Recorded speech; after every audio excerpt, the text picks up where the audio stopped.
Welcome guys. आज का हमारा नया टॉपिक है मेटा टैग्स। लास्ट क्लास में हम लोगों ने पढ़ा था कि कीवर्ड्स का इम्प्लीमेंटेशन मेटा टैग्स में किस तरीके से रहेगा। तो बेसिकली मैं ये बताना चाहता हूँ कि मेटा टैग्स आपके एसईओ की रैंकिंग के लिए बहुत ज़्यादा फ़ायदेमंद है। ठीक है, ऑन पेज ऑप्टिमाइजेशन के लिए मेटा टैग्स का होना बहुत बहुत बहुत ज़्यादा ज़रूरी है। अगर आपके वेबसाइट में मेटा टैग्स नहीं हैं तो ये काम नहीं करेगा। स्ट्रक्चर के अकॉर्डिंग ये पता करते हैं कि वेबसाइट में मेटा टैग्स किस तरीके से होना चाहिए और कैसे ये वर्क करेगा। तो जैसे कि आपके वेबसाइट में मेटा टैग्स हैं, ठीक है, तो मेटा टैग्स बेसिकली आपके टाइटल, डिस्क्रिप्शन और कीवर्ड के बेस पर ही काउंट होता है। और भी काफ़ी सारे अलग अलग फैक्टर्स होते हैं जिसके बेस पर ये काउंट होता है। ये चेक कौन कर पाएगा? ये एग्जैक्टली चेक होता है robot.txt के ज़रिए, जो कि एक गूगल का बॉट है। ये क्रॉल करवाता है आपके पेज को, जिस भी पेज में आपने मेटा टैग्स के डिटेल्स जो हैं डाल रखे हैं। तो ये जो डिटेल्स जो क्रॉल करवाता है, ये किसके ज़रिए करवाता है? ये करवाता है आपके गूगल एसईओ के एल्गोरिथम के ज़रिए। अगर आपका गूगल का एल्गोरिथम अगर आपने फॉलो किया है ठीक तरीके से, तो ये आपके वेबसाइट को क्रॉल करवाता है। तो जैसे कि मोस्ट इम्पॉर्टेंट हमारा यहाँ पे एक नेक्स्ट सेशन जो हम लोग डिस्कस करेंगे robot.txt के बारे में। तो robot.txt फाइल एग्जैक्टली क्या है ये भी हम लोग समझेंगे अच्छे से, तभी हम लोग इसको जो है इस फाइल को बना सकते हैं। बट उससे पहले हम लोग ये चेक करते हैं कि मेटा टैग्स के लिए और क्या क्या ज़रूरी है। तो सबसे पहले मैं आपको शो करना चाहता हूँ wordcounter.net। इसका बेनिफिट ये है कि ये टेक्स्ट के कैरेक्टर्स को काउंट करने में हेल्प करता है। कीवर्ड्स को अगर आप काउंट करना चाह रहे हो तो वो उसमें भी हेल्प करता है। अगर इनकेस जैसे कि आप चाह रहे हो कि आप मेटा टैग्स इंस्टेंट जनरेट करें बिना उसे कोडेड लाइन में लिखने के बजाय, आप चाह रहे हो कि वो मतलब जनरेट हो जाए, तो जैसे कि एक मैंने यहाँ पे साइट आपको सजेस्ट की है scoptimer.com मेटा टैग्स जनरेटर। ठीक है, आप चाहो तो ये भी यूज़ कर सकते हो। सेकंड, अगर आप चाह रहे हो ओपन ग्राफ, अगर आप चाह रहे हो कि वो यूज़ करना चाह रहे हो, जो कि सोशल मीडिया के एग्जैक्टली एक छोटा सा मेटा टैग है। ठीक है, तो ओपन ग्राफ का ज़्यादा एग्जैक्टली यही यूज़ रहता है कि वो प्रायोरिटी देता है आपके वेबसाइट को मेटा टैग्स के ज़रिए। ठीक है, तो अगर आप ये भी चाह रहे हो कि ये किस तरीके से जनरेट होगा, तो ये भी आप देख सकते हो smallseotools.com में। ठीक है, तो ये दो ऐसे साइट्स हैं जिसके ज़रिए आप चेकआउट कर सकते हो कि किस तरीके से आप मेटा टैग्स और Meta tag open graph generate कैसे करना है करके। अब बारी आती है टाइटल टैग की। टोटल आपका जो टाइटल का जो कैरेक्टर है वो 55 होना चाहिए। अगर मैं डिस्क्रिप्शन की बात करूं तो कम से कम 155 कैरेक्टर्स होने चाहिए आपके डिस्क्रिप्शन के। ठीक है, ये भी हम लोग जानेंगे कि 155 क्यों होना चाहिए। ये एग्जैक्टली एक कैलकुलेटेड बेस जो है मैकेनिकल चीज़ है। 150, 155 या 160 से ज़्यादा अगर कैरेक्टर होंगे, या 170 ही मान लो, तो ये exactly algorithm out of algorithm हो जाएगा, क्रॉल ही नहीं होगा। कीवर्ड्स भी एग्जैक्टली आपके जो है 10 ही होने चाहिए। कोशिश कीजिएगा कि लॉन्ग टेल कीवर्ड्स आप सेलेक्ट करें, और लॉन्ग टेल कीवर्ड्स भी आप ऐसे सेलेक्ट करें कि 10 के 10 कीवर्ड्स जो है उसमें ऑटोमेटिकली आ जाए।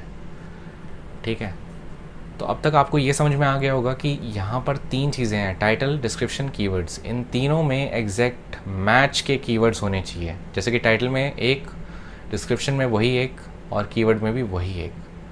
तो ये आपका हो गया एक एल्गोरिथम जो कि फॉलो आप कर रहे हैं। नेक्स्ट इम्पॉर्टेंट चीज़ ये है कि लॉन्ग टेल कीवर्ड्स ही आप इस्तेमाल करें। जैसे कि लॉन्ग टेल का एक एग्जांपल मैं अगर दूं तो ENT doctors in Delhi, printed shirts in Delhi Malviya Nagar, जो कि मालवीय नगर में अगर आप ढूंढ रहे हो दिल्ली में तो आप इस तरीके से ढूंढ सकते हो। तो आपको दोनों चीज़ें इसमें मिल जाएंगी। Branded jeans for man in Delhi, online jewellery stores in Delhi South Ex. ये कारण एग्जैक्टली ये है कि ENT दिल्ली अगर हो गया या प्रिंटेड शर्ट्स हो गए, अगर आप प्रिंटेड शर्ट्स भी डालोगे तो दिल्ली उसमें फैच होगा, प्रिंटेड शर्ट्स इन दिल्ली, तो मालवीय नगर के ऑटोमेटिकली कीवर्ड्स भी वहाँ पर जो है फैच होंगे। ठीक है, दूसरे कीवर्ड्स भी जो है यहाँ पे पिक होंगे। तो लॉन्ग टेल कीवर्ड्स का यही एग्जैक्टली फ़ायदा रहता है। शॉर्ट टेल कीवर्ड्स में एग्जैक्टली नुकसान ये रहता है कि आप अगर दो वर्ड्स भी अगर लिखते हो तो वो तीसरे वर्ड को पिक नहीं करेगा, या तीसरे वर्ड को पिक करके आपके वेबसाइट को जो है शो भी नहीं करेगा वो। इसीलिए एसईओ में जो है ये रिकमेंड किया जाता है कि आप शॉर्ट टेल कीवर्ड जो है बिल्कुल भी यूज़ ना करें। ठीक है, आगे चल के हम लोग थोड़ा सा एल्गोरिदम्स के ऊपर भी जो है इस चीज़ को लेके जो है डिस्कस करेंगे कि कितने किस्म के हमारे एल्गोरिदम्स होते हैं और कैसे कैसे वो यूज़ होते हैं। बट फ़िलहाल के लिए हम लोग स्टेप्स पे फोकस करते हैं कि ये स्टेप्स कैसे काम करेंगे। ठीक है, तो आइए चलते हैं सीधा स्क्रीन की तरफ, देखते हैं कि कैसे स्टेप्स ये फॉलो होंगे। एक एग्जांपल हम लोग सेलेक्ट कर लेते हैं, से सपोज लॉयर्स के ऊपर ले लेते हैं, है ना। बेस्ट लॉयर्स इन दिल्ली, ठीक। बेस्ट लॉयर्स में मैं फर्स्ट वाला पिक कर लेता हूँ आपके लिए, ठीक है। एक फ़र्स्ट वाला पिक कर लेते हैं। तो ये हमारी साइट है lawrato.com। इस साइट एग्जैक्टली आप अच्छे से जो है चेक कर सकते हैं। इसमें काफ़ी सारे लॉयर्स हैं और उनके डिटेल्स हैं, बट हमें मेटा टैग्स चेक करना है। कैसे करेंगे? जैसे कि मैंने आपको लास्ट क्लास में बताया था, कंट्रोल यू आप जो है पहले प्रेस करेंगे, आपको इसका सोर्स फाइल दिखेगा। हर वेबसाइट का सोर्स फाइल अगर आप चेक करना चाह रहे हो दैन कंट्रोल यू ही आप प्रेस करेंगे। कंट्रोल एफ मेटा, मैंने कंट्रोल एफ में मेटा टाइप किया और देखिए मुझे क्या एग्जैक्टली रिज़ल्ट शो हो रहा है। मेरे पास 19 रिज़ल्ट जो है शो हो रहे हैं। एक एक करके अगर मैं इस पर एंटर करते जाऊँ दैन ये मुझे बहुत सारी जगहों पर जो है लेकर जाएगा। नाउ जैसे कि मैंने इसे हाईलाइट कर रखा है आपके लिए, आप पहले देख सकते हैं। सबसे पहले हमारे पास जो है एक इन्फॉर्मेशन आ रखा है, HTTP EQUIV कंटेंट टाइप। ये एग्जैक्टली कंटेंट कैसा है? सबसे पहला ये आपका मेटा है, text/HTML का है, ठीक है। charset इक्वल्स टू UTF-8, ये एग्जैक्टली एक यूनिवर्सल कोड होता है जिसमें आपका डॉक्यूमेंट जो है यूनिवर्सल होता है। ये हर लैंग्वेज के लिए एक्सेप्टेड है। नेक्स्ट आपका यहाँ पर अब हम लोग देखते हैं कि मेटा टैग्स एग्जैक्टली हमारे कीवर्ड्स, डिस्क्रिप्शन एंड टाइटल का है। देखो टाइटल आपको दिख रहा होगा एग्जैक्टली, ये हमारा टाइटल है, ये टाइटल है हमारा, ये एग्जैक्टली हमारा कीवर्ड है। Same description, content type, view port, OG title. देखिए अब यहाँ से जो है OG शुरू हो गया आपका, यहाँ तक आपका OG है। देन ये ट्विटर कार्ड एग्जैक्टली OG का ही पार्ट है, राइट। बट हमारा main exactly point of view जो है वो मेटा टैग्स के ऊपर है। ये एग्जैक्टली हमारा मेटा टैग्स है। तो पहली चीज़ मैं आपको इन्फॉर्म करना चाह रहा हूँ कि मेटा टैग्स एग्जैक्टली आपके टाइटल के नीचे ही आएगा। ये जो है टाइटल आप जो देख पा रहे हैं स्क्रीन की तरफ, टाइटल इसके नीचे ही आएगा। ये इससे कोई मैटर नहीं होता कि एग्जैक्टली इसके बीच में क्या आ रहा है क्या नहीं आ रहा, बट इसके नीचे ही एग्जैक्टली ये प्लेस होता है। यहाँ से एग्जैक्टली जो आपका रीडिंग शुरू हो जाता है क्रॉलर का। बट ऐसा भी नहीं है कि आप कहीं और लगाएं। कुछ साइट्स में आपको मेटा टैग्स ज़्यादा डिटेल में मिलेंगे, जैसे कि हम लोगों ने स्टडी किया था, राइट। काफ़ी देर तक हम लोग जो है स्टडी आउट कर रहे थे, तो उसमें मैंने काफ़ी सारे आपको मेटा टैग्स जो है लिखवाए थे। अब एक बार डॉक्टर की साइट्स पे भी चेक कर लेते हैं कि एग्जैक्टली इसमें क्या है। मैंने यहाँ पर एक वेबसाइट सेलेक्ट किया है, apolloadmin.askapollo.com, ठीक है। ये लोड हो चुका है, ये एग्जैक्टली आपका साइट है। कंट्रोल यू ही प्रेस करेंगे। गाइज अगर आपको किसी में मेटा टैग्स इन केस नहीं दिखता है तो घबराने वाली बात बिल्कुल भी नहीं है, ऐसी कोई दिक्कत वाली बात नहीं है। कुछ कंपनीज़ अपने मेटा टैग्स को गूगल टैग के ज़रिए भी डालते हैं, लेकिन ये हिडन नहीं रहती है, ठीक है। गूगल टैग मैनेजर का एग्जैक्टली क्या यूज़ है और कैसे किस तरीके से यूज़ होगा ये भी हम लोग जो है डिस्कस करेंगे हमारे आने वाले क्लासेस में बहुत जल्द। सो फर्स्ट हम लोग ये डिसाइड कर लेते हैं कि एग्जैक्टली मेटा टैग एग्जैक्टली हमें कैसे यूज़ करना है। टाइटल टैग के नीचे आएगा, ठीक है। कंप्लीट वही प्रोसेस यूज़ करना है जो एग्जैक्टली हम लोगों ने डिस्कस किया था, कंप्लीट उसी तरीके से। पहला meta tags, then meta OG tags, और सारे के सारे यहाँ पे डिटेल्स जो हम लोग मेंशन करेंगे। कहीं पर भी अगर आपको कोई भी डिफ़िकल्टीज अगर प्रॉब्लम अगर आप फेस आउट करें तो आप कमेंट सेक्शन में लिख सकते हैं, मैं डेफिनेटली आपको हेल्प करूँगा इस चीज़ के लिए। नाउ जो इम्पॉर्टेंट चीज़ है हमारा कि मेटा टैग्स, देखो ये तो हमें पता चल गया कि मेटा टैग्स एग्जैक्टली जो है टाइटल टैग के नीचे ही आएगा, राइट। आपने यहाँ पे एग्जैक्टली चेक भी कर लिया है। आपको मेन इम्पॉर्टेंट चीज़ ये नोटिस करना है कि ये मेटा टैग्स जो है इनके कैरेक्टर्स डिफाइंड है। जैसे कि मैंने आपको बताया था 65 to 55 कैरेक्टर आपका टाइटल में आएगा एंड डिस्क्रिप्शन में 155 to 160, ये चीज़ डिफाइंड है। प्लीज़ इसको एज इट इज़ ही रखिएगा। 166 या 167 हो गए तक क्रॉलर इस चीज़ को रीड नहीं करेगा, देन वो आउट ऑफ द एल्गोरिदम हो जाएगा, राइट। तो उसमें डिफ़िकल्टी होगी, देन वो फेच भी नहीं होगा और यूज़ भी नहीं आएगा पूरी तरीके से। तो कोशिश कीजिएगा कि एग्जैक्टली आप अच्छे से जो है एल्गोरिदम को फॉलो करें और मेटा टैग्स को अच्छे से इम्प्लीमेंट करें। नेक्स्ट हम लोग जो है यहाँ पे डिस्कस करेंगे हमारे नेक्स्ट टॉपिक को, robot.txt फाइल को। ऑलराइट गाइस, स्टेप्स देखने के बाद हम लोग हमारे नेक्स्ट सेशन में आते हैं। जैसे कि आप यहाँ पे देख सकते हैं, Meta name robots content index dot comma follow. ठीक है, तो ये robot.txt के लिए आप एक तरीके से एक डिटेल प्रोवाइड कर रहे हैं कि robot.txt फाइल जो है इस चीज़ को अलाउ करे।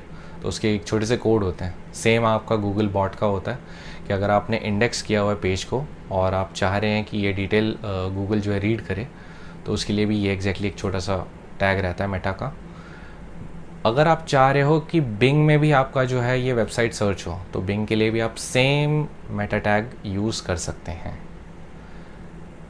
नेक्स्ट हमारा आ जाता है कैनोनिकल टैग। इसके बारे में भी हम लोग जो है बहुत जल्दी डिस्कस करेंगे। ठीक है, अल्टरनेट हेरेफ टैग ये एग्जैक्टली आपके लैंग्वेज को मतलब कंसिडर करता है कि किस किस्म का लैंग्वेज आपने यूज़ किया है, इंग्लिश, हिंदी या कैसा भी। ठीक है, नेक्स्ट आपका आ जाता है मेटा नेम गूगल कंटेंट। अभी एग्जैक्टली आप कह सकते हो कि यहाँ पर आप थोड़ी सी एक्स्ट्रा डिटेलिंग प्रोवाइड कर रहे हो स्टेप 4 में। ठीक है, डॉक्यूमेंट्स की किस तरीके से रेटिंग होनी चाहिए, क्या ये सेफ़ है, बच्चों के लिए सेफ़ है, आपके लिए सेफ़ है, एक नॉर्मल ऑडियंस के लिए सेफ़ है नहीं है, एक्सपायर एग्जैक्टली कंटेंट होते हैं या नहीं है। तो ये आप लिख सकते हो बिल्कुल भी नहीं होते, क्योंकि तभी आपका ये डिटेल जो है शो होगा गूगल पे। ठीक है, ये कंटेंट कितना ज़्यादा अच्छा है, हैंडल फ्रेंडली है, बिल्कुल है, ये भी आप लिख सकते हो। ठीक है, जियो रीज़न कहाँ पर है ये एग्जैक्टली, तो आप लोकेशन के अकॉर्डिंग शॉर्ट में डाल सकते हो। जैसे इंडिया है तो IN डाल दिया मैंने। ठीक है, मेटा नेम ये एग्जैक्टली कौन से स्टेट में है, जैसे मैं दिल्ली पर हूँ तो आप दिल्ली डाल सकते हो, ईजी रहेगा। आप चाहो तो दूसरा भी डाल सकते हो, मुंबई, बैंगलोर, एनीथिंग। ठीक है, स्टेप 4 के कंटिन्यूएशन में ये चीज़ें हम लोग जो है चेकआउट करेंगे कि और क्या क्या चीज़ें हैं हमारे लिए यहाँ पर। अब दूसरा एक फैक्टर हम लोग ये चेक कर लेते हैं कि ये डिस्ट्रीब्यूशन कैसा रहेगा। तो ग्लोबल डिस्ट्रीब्यूशन है, ये पूरी दुनिया में हम लोग जो है ये कंटेंट को शेयर कर रहे हैं, कहीं एक जगह नहीं रोक रहे। इसका लैंग्वेज कैसे है, ये लैंग्वेज एग्जैक्टली हमारा यूनिवर्सल है, जैसे कि यूनिवर्सल हमारा जो इंग्लिश लैंग्वेज है, तो उसमें हम लोग जो है इस डिटेल को शेयर करेंगे। रेटिंग किस हिसाब से है हमारी, जनरल रेटिंग है। जनरल रेटिंग मतलब जो जैसे आम जनता हमारे कंटेंट को पढ़ के जो है रेट करेगी, तो रेट तो एग्जैक्टली करेगी नहीं, वो यही बताएगी कि ये सही है या नहीं है, तो वो भी गूगल जो है काउंट करेगा। सब्जेक्ट अगर आप यहाँ पर अगर स्पेसिफाई कर रहे हैं किस सब्जेक्ट से रिलेटेड है आपका वेबसाइट, तो 75 कैरेक्टर्स ही रखिएगा। अगर आप कंटेंट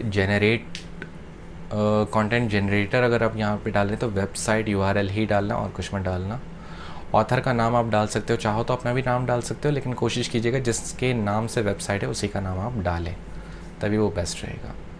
ठीक है, याहू सीकर में भी आप इसे इंडेक्स करवा सकते हो एग्जैक्टली इस मेटा टैग को लेके।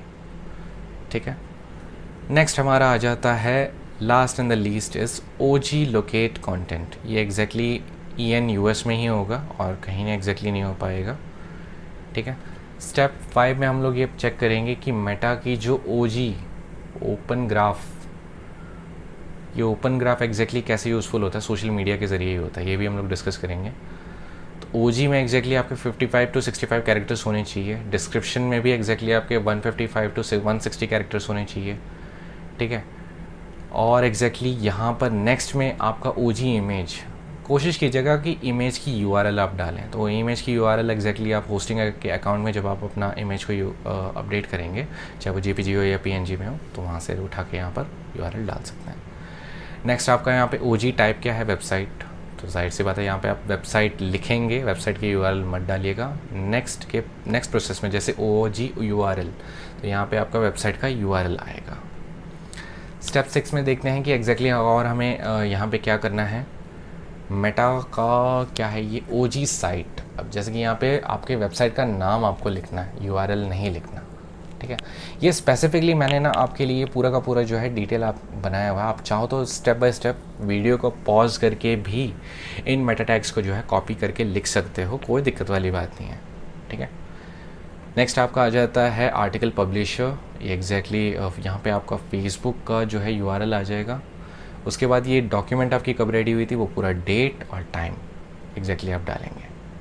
ठीक है, ऐसे ही करते हुए आप दूसरा मेटा टैग भी जो है फॉलो करेंगे। नेक्स्ट आपका आ जाता है स्टेप 7, जिसमें आप ट्विटर ओपन ग्राफ टैग को जो है देखेंगे कि किस नाम से आपका जो है यूज़र अकाउंट बना हुआ है, उसी नाम को आप जो है पहले यहाँ पे यूज़ करेंगे क्रिएटर्स में। ठीक है, कार्ड कंटेंट में आप समरी डालेंगे। समरी एग्जैक्टली आपकी ज़्यादा नहीं, 150 कैरेक्टर्स की आप कह सकते हो, पर मैंने यहाँ पे समरी लिखी हुई है तो आप ज़्यादा भी लिख सकते हो चाहिए तो। ठीक है, ट्विटर की एग्जैक्टली साइट आपकी कैसी है, जैसे कि आपका @ आपका यूज़र नेम आता है तो वो आप यहाँ पे लिखिएगा। ठीक है, ट्विटर में एग्जैक्टली आपके डिस्क्रिप्शन अगर आपने डाला हुआ है, अगर नहीं डाला हुआ है तो आप यहाँ पे डिस्क्रिप्शन भी लिख सकते हैं, कोई दिक्कत वाली बात नहीं है कि डिस्क्रिप्शन आपने ट्विटर में अलग डाला हुआ है, यहाँ अलग डाला हुआ है, आप चेंज भी कर सकते हो। नेक्स्ट एक आपका आ जाता है जियो पोजीशन। ये एग्जैक्टली थोड़ा सा टफ रहेगा, तो ये आपको गूगल मैप में ही मिल पाएगा किस तरीके से वो लॉन्गिट्यूड और लैटिट्यूड जो है यहाँ पे कैलकुलेट करके आपको लिखना है, कॉपी करके डालना है बेसिकली। ठीक है, जियो रीजन जो हम लोगों ने पहले डिसाइड किया था IN रहेगा इंडिया के अकॉर्डिंग, तो IN ही है यहाँ पे। ट्विटर कार्ड की कंटेंट कैसी है, ये एग्जैक्टली समरी है, राइट। तो समरी हम लोग यहाँ पे जो है डिटेल को मेंशन करेंगे। नेक्स्ट हमारा आ जाता है ट्विटर इमेज। ये यहाँ से थोड़ा सा अब आपको जो है स्पेसिफाई करना पड़ेगा कि ये कितना रहेगा। तो यहाँ पे 400 बाय 400 का जो है इमेज रहेगा। नेक्स्ट आपका आ जाता है ऑथर नेम। ऑथर का यहाँ पे नाम आएगा, कोशिश कीजिएगा कि ऑथर का वही नाम लिखें जिसके नाम से ये है बना हुआ। नेक्स्ट हमारा सेशन हम लोग स्टार्ट करेंगे robot.txt के बारे में। ये robot.txt आपके मेटा टैग्स को किस तरीके से जो है रीड करता है, किस तरीके से ये क्रॉल करवाता है आपके वेबसाइट को।